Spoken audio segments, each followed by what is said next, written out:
এর বেশি তাকে রাখার কোনো অধিকার রাষ্ট্রের থাকবে না। এবং দেখা গেছে যে আপনি বিচার প্রার্থী, আপনাকে খাঁচার মধ্যে রাখছে আরেকজন সাবেক পার্লামেন্টারিয়ান, উনি জজের সামনে যায় দাঁড়ানো সেভাবে উনি বসতেও পারবে না, উনি ব্যস্ত মানুষ। আবার অনেক লয়ার দাঁড়াইতেছে, ফাইলর ওনার একুমোর একটু সমস্যা, উনি একটু তাড়াতাড়ি চলে যাবে, একটু বিদায় করে দেন। এমনও দেখা গেছে যে বিচারক সামনে যে পার্লামেন্টারিয়ান বিবাদী আছে বা বাদী আছে বা উকিল আছে তারা কয়ে হয়েছে স্যার, বিচারক কইতেছে। এরকম ঘটনা ঘটছে, আপনারা সবাই জানেন। তার মানে বিচারক নিজেই জানে না তার দায়িত্ব কি। এইগুলো আমি এই বৈষম্যগুলো দূর করতে চাই বিচার ব্যবস্থায়। আমরা চেয়ারকে অনুকরণ করব, আসনকে, বিচারকের আসনের প্রতি সম্মান রেখে আপনি যত বড় জিনিসই হন, আইন আপনাকে যেভাবে বলে সবাই, একজন শ্রমিকও যদি কাঠগড়া দাঁড়ায়, একজন শিল্পপতিও কাঠগড়া দাঁড়ায়, তবে যদি দেশে আইনে এটা বলে। আর আমরা বলবো কি, যে সব ক্ষেত্রে কিন্তু আমি দেখেছি যে সমানে পিঠ মোড়া করে দিয়ে হ্যান্ডকাপ লাগিয়ে দিয়ে চলে যাচ্ছে। আপনার কি মনে হয় একজন প্রতিষ্ঠিত মানুষ, শিক্ষিত মানুষ, সমাজের সচেতন মানুষ, তার পিছনে পিঠ মোড়া করে দিয়ে কি আপনার দিতে হবে, হ্যান্ডকাপ লাগাইতে হবে? এগুলো কি? এগুলো বর্বর যুগের এগুলা আমি দেখার পরে আমার এত কষ্ট লাগছে যে অমানবিক নির্যাতন করা হয় বন্দীদের সাথে। এখন পর্যন্ত সে অপরাধী কিনা এটা কেন হয়নি, প্রমাণিত হয়নি। তাই আমাদের প্রস্তাব থাকবে, জেলখানাটাও দেখে আসছি, প্রমাণিত হয়নি, অভিযুক্ত হয়েছে, শুধু প্রমাণিত হয়নি এমন বন্দীদেরকে জেলখানায় নির্যাতন করা যাবে না। তাদেরকে বাইরে যে সুযোগ সুবিধা তারা ভোগ করতো, সেম সুযোগ সুবিধা তাকে ভিতরে দিতে হবে, শুধু বাউন্ডারিটা থাকবে, এর বাইরে সে যাইতে পারতেছে না, তাকে নির্দিষ্ট টাইমে কোর্টে আনতে হবে। আমার কথাটা বুঝতে পারছেন আমি কি বলছি? অর্থাৎ জেলখানা বসে সে তার ফ্যামিলিকে ফোন দিয়ে কথা বলবে, সে টেলিভিশন দেখবে, সে পেপার যেটা সেটা পড়বে, সে নিজ খরচে যেটা করতে চায় সেটা করবে, সরকারিটাও সে ভোগ করবে যেটা সম্ভব, কারণ সে এখনো অভিযুক্ত হয়নি, সে কয়েদি হয়নি, সে হাজতি। কিন্তু দেখা গেছে হাজতিদেরকে আটকায় রাখছে কে জানেন? কয়েদিরা। এরা রাত 10টা 11টা পর্যন্ত, আমি শুনছি ভোররাত্র পর্যন্ত বাইরে ঘুরে। কি হাস্যকর! মানে যে অভিযুক্ত হয়েছে সে বাইরে ঘুরতেছে, আর যার অভিযোগ এখনো হয়নি তাকে ভিতরে আটকায় রাখছে। এ হচ্ছে আমাদের দেশের জেল হাজতের সিস্টেম। আমার খুব হাসি পেয়েছে। এগুলো সব আমি মনে রাখছি। আমি কিন্তু রাজনীতি করতে এমনি আসিনি, অভিজ্ঞতা নিয়ে আসছি যে আমি কেন রাজনীতিতে নামলাম। পুনর্বাসন ও কর্মসংস্থান, প্রান্তিক জনগোষ্ঠীর পুনর্বাসন, টেকসই কর্মসংস্থানের ব্যবস্থা নিতে হবে। এমন কর্মসংস্থান যেন সে বারবার র্যাট রেস না করে, দৌড়াই গিয়ে যেন সে চাকরি না খুঁজে। 3 বছরের মধ্যে বেকার মুক্ত বাংলাদেশ গড়ার লক্ষ্যে দেশি বিদেশি বিনিয়োগের শিল্পায়ন সম্প্রসারণ করা। জাস্ট 3 বছর, দায়িত্বে যাওয়ার 3 বছরের মধ্যে। কারণ কি, আপনি যদি 5 বছর বা 10 বছর সময় নেন, তার মানে আপনি আরেকবার ধান্দা করার জন্য সময় নিতেছেন। আপনাকে রেজাল্ট দেখাইতে হবে 3 বছরের মধ্যে, যদি না হয় আপনাকে পদত্যাগ করতে হবে। ছেড়ে যান, জায়গা ছাড়েন, অন্য কাউকে দায়িত্ব দেন, কারণ আপনি জানেন না কিভাবে আপনার করতে হয়। নারীর মর্যাদার ক্ষেত্রে নারীদের শিক্ষা, কর্মসংস্থান, নিরাপত্তা, নেতৃত্বের ন্যায্য সুযোগ নিশ্চিত করা, ব্যাপক পদক্ষেপ গ্রহণ করা হবে আমাদের দল যদি সুযোগ পায়, দেশের দায়িত্বে যেতে পারে।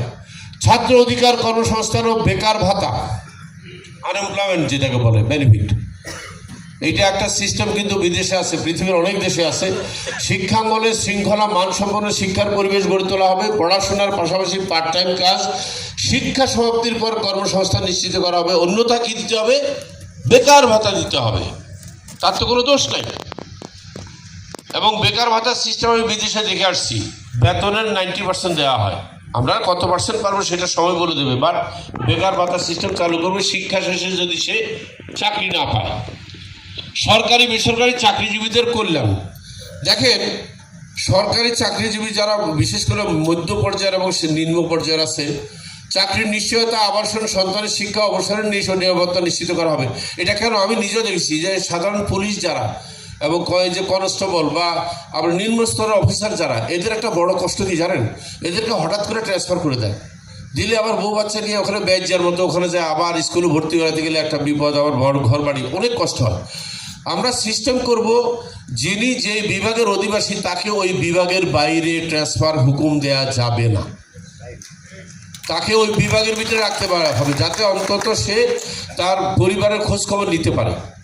বিভাগের মধ্যে তুমি কোথাও তার ট্রান্সফার করো, তার পানিশমেন্ট স্বরূপ, সে যত অপরাধী হোক। কারণ তার অপরাধের জন্য তার পরিবার শাস্তি ভোগ করবে কেন রে ভাই?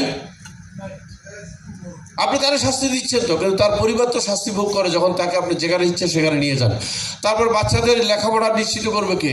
তারা যখন আপনি এগুলো করতেছেন, তারা কোনো পানিশমেন্ট দিচ্ছেন, তার চাকরি থেকে সাসপেন্ড করে দিচ্ছেন, ওরা কি অপরাধ করছে?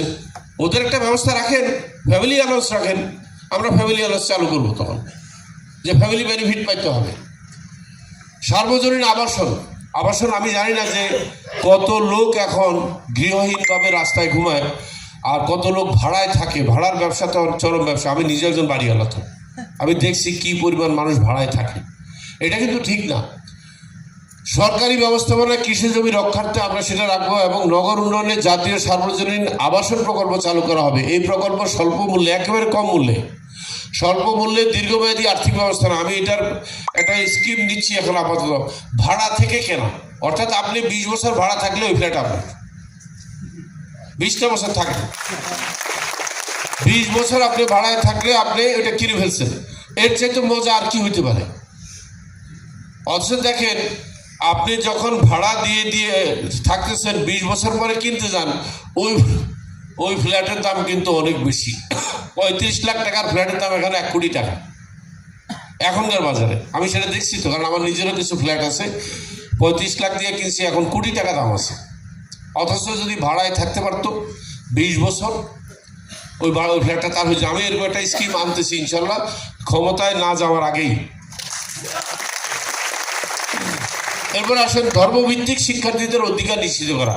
একসময় আমার মনে আছে, আমি যখন ক্লাস 6-এ পড়তাম, 6 থেকে এটা দেখছি, ক্লাস 6-এ হঠাৎ করে বেলা 2টার সময়, মানে লাঞ্চের পরে 2টা ক্লাস হইতো। এরপরে দেখতাম কি কিছু ছেলে মেয়ে উঠে চলে যাচ্ছে 500 রুমে। আমি তখন প্রথম দিন বুঝি নাই, আর আমরা বসে আছি।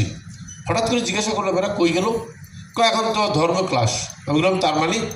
বলে এখন আমাদের এখানে ইসলাম ধর্ম শিক্ষা হবে, হুজুর আসবে, মৌলভী স্যার আসবে, আর ওরা পাশে গেছে যে কি বিনয় রঞ্জন গুহ স্যার ওদের ধর্ম শিক্ষা দিবে, হিন্দু ধর্ম। আমার কাছে খুব ভালো লাগছে যে কি ওরাও শিখতেছে পাশে একটা রূপে।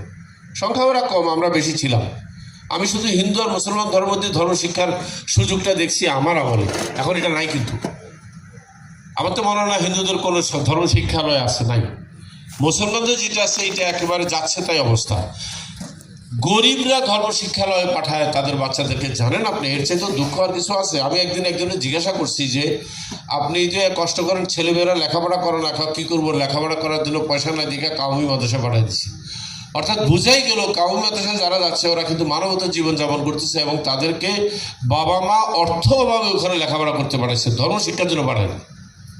ধর্মটা সে জোর করে শিখতেছে। তার মানে আমাদের এই ধর্ম শিক্ষার মধ্যে সায়েন্স আনতে হবে। ধর্ম, আল্লাহ নিজে সায়েন্টিস্ট, তাই না? তো সায়েন্টিস্টের দেয়া ধর্মের অধীনে আমরা সায়েন্স পড়বো না কেন? আমি মনে করি ধর্ম শিক্ষার পাশাপাশি বিজ্ঞান, কম্পিউটার, ইঞ্জিনিয়ারিং সব থাকতে হবে। এগুলো কোথাও কি গুনাহ মানা করছে? এগুলো হচ্ছে চিন্তা হলো আমাদের দুর্বল। আমরা এই ধর্ম শিক্ষালয়গুলোতে কর্মমুখী প্রশিক্ষণের ব্যবস্থা করা হবে, যাতে সে আলিম টাইটেল যাই হোক পাশ করে যেন সে মসজিদের ইমামতি আর আজান দিতে না হয়। এখন তো তাই হচ্ছে, তাই না? কেমন একটা মানে মসজিদের ইমামতি করা আর মাদ্রাসায় করা কোনো খারাপ কাজ না, কিন্তু কথা হচ্ছে ওখানে বেতন কম, অবহেলিত চাকরি। ওই চাকরিটারও কিন্তু সম্মান দিচ্ছে কম, ভালো সম্মান রাখা হয়নি। আমরা সেই ক্ষেত্রে ভালো সম্মানের ব্যবস্থা করব। ধর্মীয় প্রতিষ্ঠান ও সেবাদানকারীদের মর্যাদা, জনসাধারণের স্বতঃস্ফূর্ত অংশগ্রহণ অর্থায়নে প্রতিষ্ঠিত এদেশের লাখ লাখ ধর্মীয় প্রতিষ্ঠানকে ঐতিহ্য ধর্মীয় সাংস্কৃতিক প্রতিষ্ঠান হিসেবে ঘোষণা করা হবে। মসজিদ, মন্দির, গির্জা, অন্যান্য ধর্মীয় প্রতিষ্ঠানে সেবায়রত সম্মানিত বিশ্বস্ত ধর্মীয় গুরুকে সম্মানী ভাতা প্রদান করা হবে। কারণ উনি কিন্তু ওই ধর্মের একজন প্রফেসর, কিন্তু এই প্রফেসরকে তার মূল্যায়ন করতে হবে। এখন সময় আসছে, আর দেরি করা যাবে না। কারণ আমরা অনেক সহ্য করছি যে আপনারা যে বৈষম্য তৈরি করে বসে আছেন। প্রবাসী কল্যাণ, প্রবাসীদের জন্য দেশে ফিরে কর্মসংস্থান ও বিনিয়োগে সহায়তা করা হবে। এবং আরেকটা জিনিস আমি যোগ করতে চাই, আপনাদের সাথে যদি আমার মতের মিল হয়, আমি এদেরও পেনশন চালু করতে চাই। সে যখন বিদেশে, দেখেন আমার কাছে এক লোক আসছে, আমার এত খারাপ লাগছে, 30 বছর না কত বছর মধ্যপ্রাচ্যে কাতারে না কোথায় চাকরি করে আসছে, এখন উনি বেকার হয়েছে, ডেস্টিনিতে এসে চাকরি করতে, কাজ করতে। তো জিজ্ঞেস করলাম আপনার কতদিন ছিলেন কাতারে? বলে 30 বছর। তারপরে কিন্তু তার ওই কর্মটাকে কিন্তু আমাদের দেশের কোনো সংগঠন কিন্তু মূল্যায়ন করে নাই। এটা যে উনি চাকরি করে আসছে, ভালো চাকরি করতো, তার কিন্তু কোনো পেনশন নেই। আমরা এই ধরনের একটা পেনশন প্রবাসীদের জন্য চালু করব, যাতে বাইরে এসে যতদিন চাকরি করছে আবার দেশে এসে যদি করে, দুইটাকে যোগ করা হবে, দুইটাই তার চাকরির বয়স, একটা না। এরপর আসেন শ্রমিকের ন্যায্য মজুরি। বাজার দরের ভিত্তিতে শ্রমিকদের জন্য ন্যূনতম মজুরি নির্ধারণ ও বাস্তবায়ন করা হবে। আমার একটা ইচ্ছা আছে, আমি এখানে লিখিলে ইচ্ছা করে, এটা আমার ইচ্ছাটা আমি আপনাদের সাথে শেয়ার করি, কারণ আমার দলীয় ফোরামতে এটা নিয়ে কথা হয়নি। কারণ আমরা বিশ্বাস করি গণতান্ত্রিক চর্চার জন্য সিদ্ধান্তগুলো আমার থেকে হবে না, সিদ্ধান্তগুলো আমাদের দলীয় ফোরামে হবে। কিন্তু আমি তো আমার ইচ্ছাটা বলতেই পারি নাকি, সেটার জন্য তার দলীয় ফোরামের ইয়ের দরকার নেই, মতামতের দরকার নেই। আমার ইচ্ছা হচ্ছে বাংলাদেশের শ্রমিকদের ন্যূনতম মজুরি হবে 25,000 টাকা। এর নিচে তাকে মজুরি দেওয়াই যাবে না, কারণ এটা দিয়েও সে খাইতে পারবে না, কিন্তু এটা দিয়েও তাকে মানবতার জীবনযাপন করতে হবে। কারণ আমি জানি বাংলাদেশের নিম্নবিত্তদের জন্য আমি একটা বাজেট বাইর করছি, যে একটা নিম্নবিত্ত পরিবার বলতে কি বোঝায়। আমার সাথে আমাদের একজন চিফ কন্ট্রোলার ছিলেন অ্যাকাউন্টসের, উনি আমাকে বলে, স্যার নিম্নবিত্ত বলতে কি বোঝায়? আমি বলছি, লেখেন নিম্নবিত্ত বলতে বোঝায় যিনি মাসে 1 লক্ষ টাকা আয় করে। বলে, বলেন কি স্যার? আমি বললাম, হ্যাঁ, এটাই নিম্নবিত্ত। তিনি কি করেন? 30,000 টাকা বাড়ি ভাড়া দেন, 30,000 টাকা বাজার খান, দিন 1,000 টাকা। 60,000 গেছে? বলে গেছে। আমি গেছি, আর বাকি 30,000 টাকা উনি ওনার বাচ্চা কাচ্চা যদি থাকে তাদের লেখাপড়ার কাজে খরচ করেন। কত হইলো? 90,000। আমি কিছু আর 10,000 হইলো স্বাস্থ্য, ওষুধ